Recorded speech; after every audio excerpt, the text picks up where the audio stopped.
India में 10 में से 9 व्हीकल्स जो रोड पे चल रहे हैं उनके इंजन्स E20 फ्यूल हैंडल नहीं कर सकते। बट आप अपने पास वाले पेट्रोल पंप पे चले जाइए, आपको E20 फ्यूल ही मिलेगा। अब E20 फ्यूल होता क्या है, क्या हम इसकी पॉलिसी को इंप्लीमेंट करने में जल्दबाजी कर रहे हैं, बाकी वर्ल्ड में अदर कंट्रीज कैसे इंप्लीमेंट कर रहे हैं, यह समझना जरूरी है। E20 बेसिकली 80% पेट्रोल 20% इथेनॉल होता है। इथेनॉल एक तरीके का एल्कोहल है जो शुगर केन और मेज से बनता है। तो इसलिए गवर्नमेंट आर्ग्यूमेंट ये देती है कि देखिए इससे फार्मर सपोर्ट होगा और इंडिया का जो ऑयल इंपोर्ट्स है वो भी कम हो जाएगा और कार्बन एमिशन भी कम होगा, जो पोल्यूशन होता है वो भी कम होगा। बट बाकी कंट्रीज को भी फिर E20, E30, E40 पे पहुंच जाना चाहिए था। वो आज तक क्यों E10 यूज कर रहे हैं, ये समझना जरूरी है।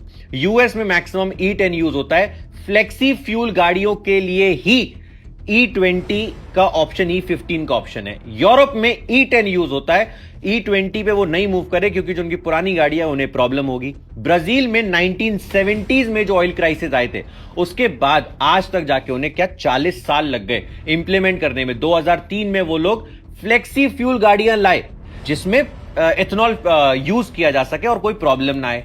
इंडिया में 2023 अप्रैल में जो गाड़ियां, उसके बाद जो गाड़ियां आई वो हैंडल कर सकती हैं, उनके जो पार्ट्स हैं वो एथेनॉल E20 हैंडल कर सकते हैं। और जो अप्रैल 2025 के बाद गाड़ियां आई वही गाड़ियां हैं जो इथेनॉल E20 कंप्लीटली हैंडल कर सकती है क्योंकि उनके इंजन को इस तरह से बनाया गया है। अब फंक्शनैलिटी उनकी इस तरह से क्रिएट करी गई है।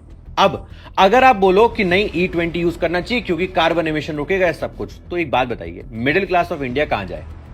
या तो वो अपनी गाड़ी के पार्ट्स बदलवाए उन्होंने जो पुरानी खरीदी, या तो वो नई गाड़ी खरीदे, या तो E20 पेट्रोल यूज करे और गाड़ी खराब होने का, माइलेज कम होने का चांसेस है, ठीक है, या फिर चौथा ऑप्शन है प्रीमियम पेट्रोल डलवाए जो 160 रुपए लीटर होता है।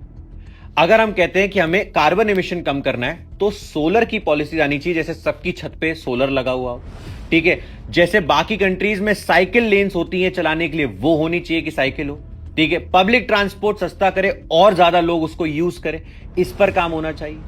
बट अगर सारा काम ही सिर्फ पेट्रोल पे करना है, 140 करोड़ लोगों को, इंडिया के या उससे ज्यादा को डायरेक्टली और इनडायरेक्टली ये इफेक्ट कर सकता है और इसमें कोई डिनाइल नहीं है। बाकी कंट्रीज के एग्जाम्पल से सीखना चाहिए, इंप्लीमेंट करिए बट स्लोली एंड ग्रेजुअली।